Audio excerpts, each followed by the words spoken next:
C'est bon. Donc je disais que nous sommes là ce soir pour parler du principe de la divinité de Jésus. Et j'ai eu l'habitude d'écouter les frères. En tout cas, je peux me tromper, mais apparemment, ils croient en ce que Jésus a fait, en ce que Jésus a dit. Ils croient à la Bible. Parce qu'ils se réfèrent à la Bible pour parler de Jésus. Pour ceux qui connaissent l'histoire de tout ce chapitre de Genèse verset 1, on voit ici que c'est par la parole que Dieu a fait toutes choses. Vous comprenez? Vous voyez, comme j'ai dit, j'ai l'habitude de les écouter.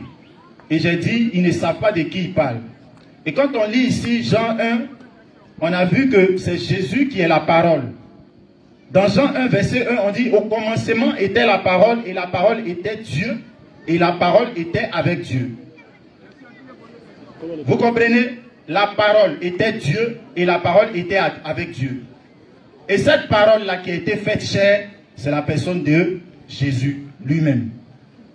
Jésus est la parole de Dieu matérialisée corps.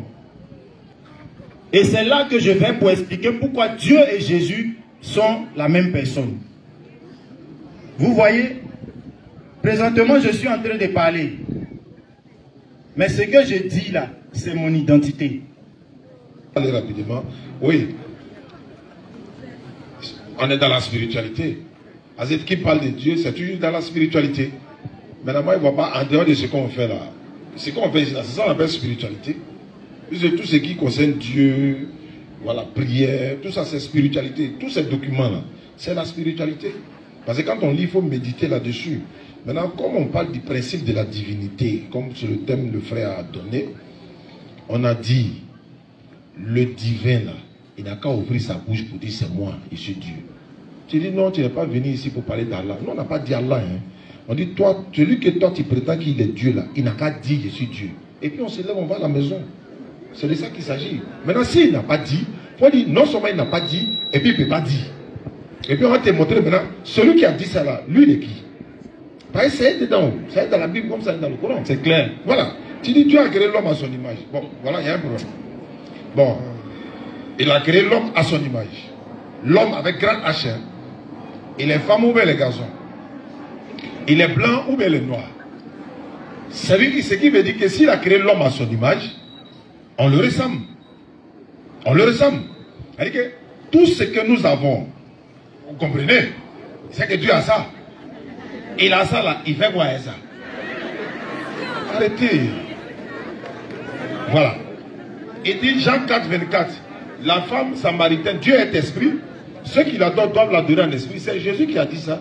Dieu est esprit. Mais il n'a pas dit moi je suis esprit. Il ne parle pas de lui, il parle de celui qui l'a envoyé. Donc on continue. Jésus est né sans sémence. Mais, bon, tu dis il est né, non? Oui, il n'est plus Dieu. Mais il est né, non? Est-ce que Dieu lui peut naître? C'est de ça qu'il s'agit. C'est-à-dire qu'à Douyaouri, vous n'allez pas pouvoir prouver. Tu dis Jésus est né sans rapport, oui. Mais Dieu n'est pas né. Et qui a fait que Jésus est né sans rapport? C'est Dieu. C'est Dieu qui a envoyé l'ange Gabriel. Au 6e mois, auquel l'enfant, disons, au 6e mois, l'ange Gabriel fut envoyé par Dieu dans une ville de Nazareth appelée Galilée. Mais c'est l'ange Gabriel là, c'est Dieu qui l'a envoyé, non? Dieu a envoyé Gabriel pour aller annoncer la naissance de qui encore? Dieu. Gabriel vient et dit à Marie, tu vas tomber enceinte sans rapport intime, etc. etc. Le Saint-Esprit viendra sur toi. C'est pourquoi le Saint-Enfant qui naîtra de toi sera appelé fils du Très-Haut. Le Saint-Enfant qui va naître de Marie, et non Dieu qui va naître de Marie. On s'en va encore. Tu dis, il a dit à Marie, le Saint-Esprit viendra sur toi. Oui, bien sûr. Il a dit à Marie. Oui, qui a dit à Marie? C'est Dieu. Tu es d'accord avec mon frère? Dieu dit à Marie. Ok, on s'en va encore. Il dit, tu dis, nous on croit à la Bible. Nous on a toujours été clairs. Même frère, toi-même tu ne crois pas à toute Bible. C'est pas nous, hein. Moi, il y a des versets dans la Bible, tu as dit que non, c'est faux. Dans la Bible, le Dieu de la Bible dit quand tu as des problèmes, il faut boire l'alcool pour oublier tes problèmes. C'est biblique. Le Dieu de la Bible, le Dieu de la Bible, il regrette. On dit, l'Éternel s'est repenti d'avoir fait l'homme sur la terre. Il fut affligé à son cœur. Il dit, je me repens de les avoir faits. Comment Dieu lui, il regrette? Ça est dans la Bible. Il y a des versets de la Bible. Si on a sorti ça tout de suite là, c'est interdit au moins de 18 ans. Donc, on ne peut pas dire ça. Donc c'est pas... Nous, on ne croit pas à la totalité de la Bible. Parce que toute la Bible n'est pas la parole de Dieu, mais la Bible contient des paroles de Dieu. On a près de 17 Bibles sur la table ici. Je vais aller rapidement. Vas-y, Charles. Genèse chapitre 1, tu as pris. Jésus a été... Tu as dit, Jésus et Dieu sont même chose. Ils sont la même. Jésus dit dans Jean 14, 24, le Père est plus grand que moi. Jean 14, 28. Il dit, le Père est plus grand que moi. Mais attends, ils sont même chose. Et puis pourquoi il y a un qui est grand? Non, frère, il ne peut pas être même chose. Jésus me m'a dit. D'ailleurs, on demande à Jésus, le monde finit quand? Il dit, c'est pas ni les anges, ni le Fils, mais le Père seul qui le sait. Il est Dieu. Lui, il ne sait pas quand est-ce que le monde finit. Celui qui a fabriqué ça là, il a mis dessus peut-être le 31 décembre 2024 par exemple. Lui, il n'est pas Dieu. Lui, il sait quand est-ce que ça là va finir. Dieu qui a créé le monde, il ne sait pas quand est-ce que ça va finir. C'est sérieux, frère. Non, c'est pas possible. Le principe de la divinité, vous ne pouvez pas prouver dans aucun document ici une seule phrase où Jésus-Christ se proclame être une divinité. Dans le principe de la divinité, selon vous, Jésus est mort 3 jours et 3 nuits et puis ressuscité par Dieu encore. Mais il était dit que Dieu ne meurt pas, non, oui. Celui qui était mort là, c'est pas Dieu, c'est l'enfant de Marie qui est mort. Attends, c'est pas Marie qui a accouché Jésus. Oui. Mais comment nous on va adorer l'enfant que Marie a accouché? Marie laisse son bébé à la maison, elle va à l'église ou bien à la synagogue pour aller adorer Dieu. Nous dit on a encore adoré son enfant, mais elle-même n'a pas adoré son enfant. C'est clair, ça c'est clair, c'est clair. C'est clair, c'est clair. Nous devons faire un boulot, nous devons bâtir. Si on n'est pas chrétien, si on a eu, on va faire un peu. Ça fait si ils sont partis pour nous, c'est de bon. On ne gagne pas. On a eu un peu, on fait doucement. Voilà, on fait doucement. Vraiment, honnêtement, jusqu'à là, attaque vive. Pour l'instant, moi, je considère que les frères sont encore dans l'introduction. Ils n'ont pas encore bien touché le thème. Quand quelqu'un va reprendre la parole, ils vont nous montrer. Moi, ils les connaissent. Les gars, ils sont forts. Mais en fait, quand il fallait, excuse-moi, il faut bien rentrer dans le sujet parce qu'il commence à avoir sommeil. Excuse-moi.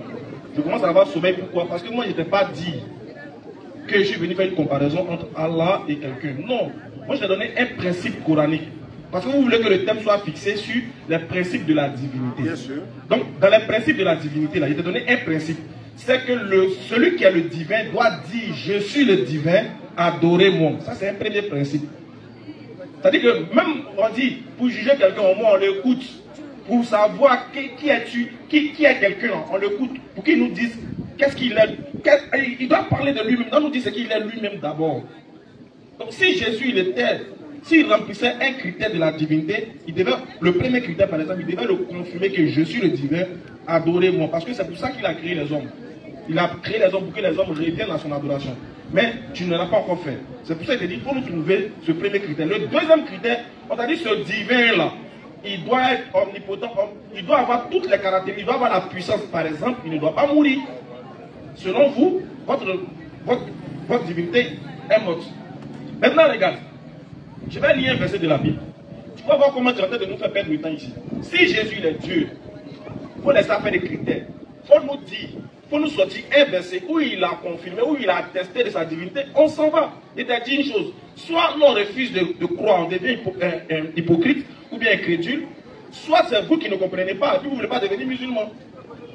La nuit là, un doit gagner. Si vous avez la vérité là, montrez aux gens. Dites voilà le verset. Jésus l'a dit, il est Dieu, on peut l'adorer. C'est parce qu'il se met là qu'un puisse pas les il ne peut pas adorer le vrai Dieu. Et puis c'est fini, on te suit. Maintenant regarde, on va lire un verset de la Bible.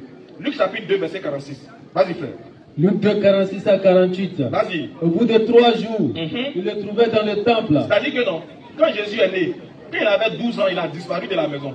On le cherchait au quartier. Vas-y. Assis au milieu des docteurs. Il était assis au milieu des docteurs. Les écoutant et les interrogeant. Il écoute les docteurs puis les interroge. Vas-y. Tous ceux qui l'entendaient étaient frappés de son intelligence. Les gens ont vu l'enfant et dit ah l'enfant là mais il est intelligent. Vas-y. Et de ses réponses. Quand ses parents le virent. C'est-à-dire qu'après ça, les parents de Dieu le cherchaient. Maintenant qu'est-ce qui s'est passé? Il fut saisi d'étonnement. Après les parents de Dieu qui ont vu Dieu ils sont étonnés, ils disent hey! Vas-y. Et sa mère lui dit. Maintenant la maman de Dieu dit. Mon enfant. Mon enfant. Excuse-moi. C'est qui Marie en train d'appeler mon enfant? C'est Dieu. Si tu m'as répondu, si tu as dit c'est Dieu. Pourquoi as-tu agi de la sorte avec nous? Elle dit à son enfant, mon enfant, pourquoi as-tu agi de la sorte avec nous? La question qu'on se pose, quand vous lisez là, réfléchissez aussi souvent. Souvent les gens, ils ont la paresse de réfléchir, c'est tout. Quand il lit un texte, Marie dit, mon enfant, pourquoi tu as agi ainsi?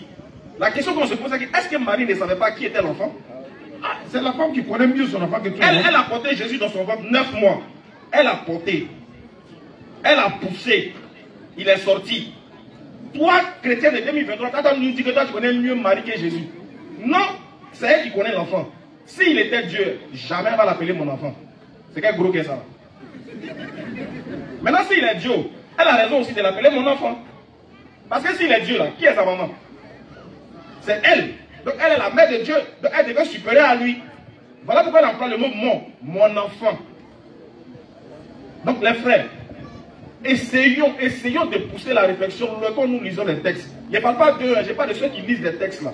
Essayons de pousser la réflexion dans les textes.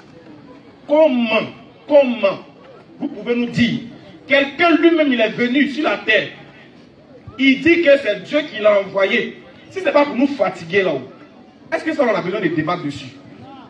Il dit Dieu l'a envoyé. Il ment ou bien il dit la vérité? Question. Mais si Jésus dit la vérité, suivons Jésus. Les gars, suivez Jésus. Il dit c'est Dieu qui l'a envoyé. Donnez-nous un seul critère que Jésus remplit de la divinité. On va voir. Un seul.